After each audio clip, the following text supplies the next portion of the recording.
I needed to fly today. I decided on a round-robin flight to Clemson, South Carolina, home of the Clemson Tigers. I don't intend to land there because it's late in the day and I want daylight for the return trip.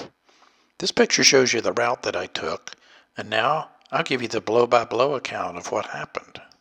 Now, if you're not familiar with this chart, I'll tell you that the green line depicts altitude and the yellow line shows my ground speed. Going eastbound, we flew this leg at 7,500 feet. The white bar shows the leg of the trip all the way to Clemson. For a little RB-12 zipping along at 174 miles per hour is pretty good speed. That got us there in no time at all. A little maneuvering around over Clemson, and then we're on to the return leg. Since we're now headed in a westerly direction, I descended to 6,500 feet and started home. But the wind giveth, and the wind taketh away. In no time at all, I realized that the winds aloft, which were so good to us as we headed eastbound, were killing us going west. At one point, we were down to doing just 79 knots of ground speed. At this rate, the sun will be down before we get home.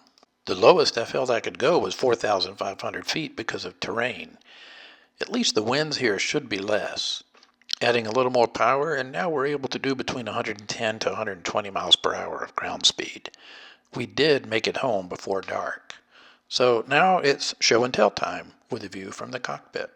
I arrived at the airport, pre-flighted the plane, set a course for KCEU, and away we went. Climbed to 7,500 feet and settled down with the autopilot on. We're showing 109 knots indicated with 121 knots true, but we're actually getting 144 knots across the ground due to a 38-knot quartering tailwind. That's a nice tailwind. However, we are having to give up a little bit of it because of the crosswind component. In order to maintain our desired track of 086 degrees, we have to fly a heading of 073 degrees, pointing into the wind. With 53 miles to go, we're 23 minutes away from our destination. Skies are clear to the left of us, and clear to the right, too. Flying over the foothills of the Appalachian chain, most hills are grouped together, but occasionally you'll find a single lonely hill like this one. This is Habersham Mills Lake, created by this hydroelectric dam built in 1947. You know, we all navigate by electronics nowadays, but when I learned pilotage, this lake would have been a key landmark. The chart shows the lake is long and narrow, with the dam in the upper left corner. Today, the lake is more rounded, and the dam has moved somehow to the lower right corner.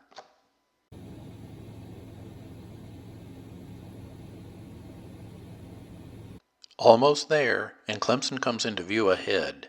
The airport is just left of the center of the screen. We're going to circle over the campus.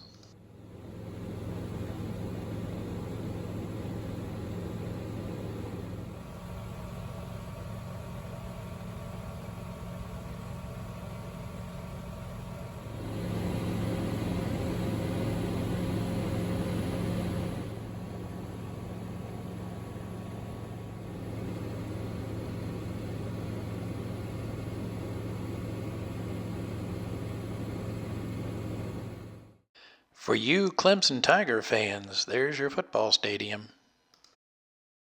So here we've turned back for home and descended to 6,500 feet for a short while. But 60 miles to go and 40 minutes en route, you say?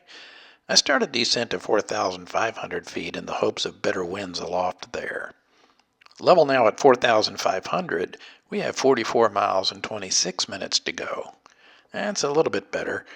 My rule of thumb in the RV-12 is to see the time be about half the miles, like 50 miles to go and 25 minutes. As I fly over the hills of Dahlonega, Georgia, I'm reminded of the first real gold rush.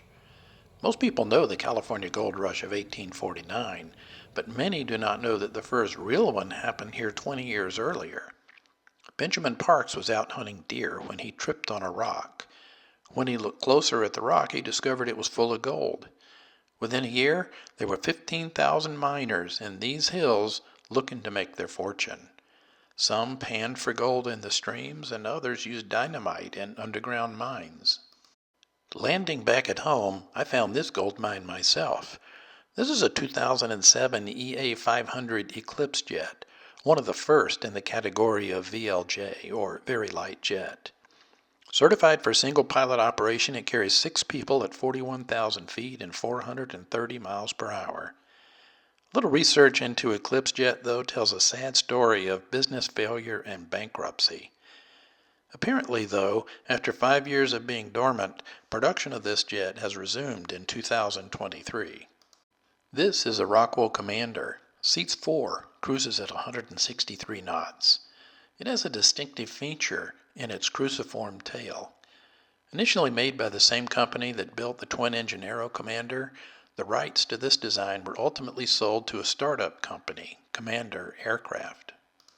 Well, I hope you enjoyed the ride-along on our trip to Clemson.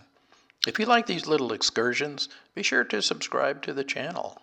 Who knows where we'll head next? I sure don't. Stay tuned to find out, and we hope to see you then.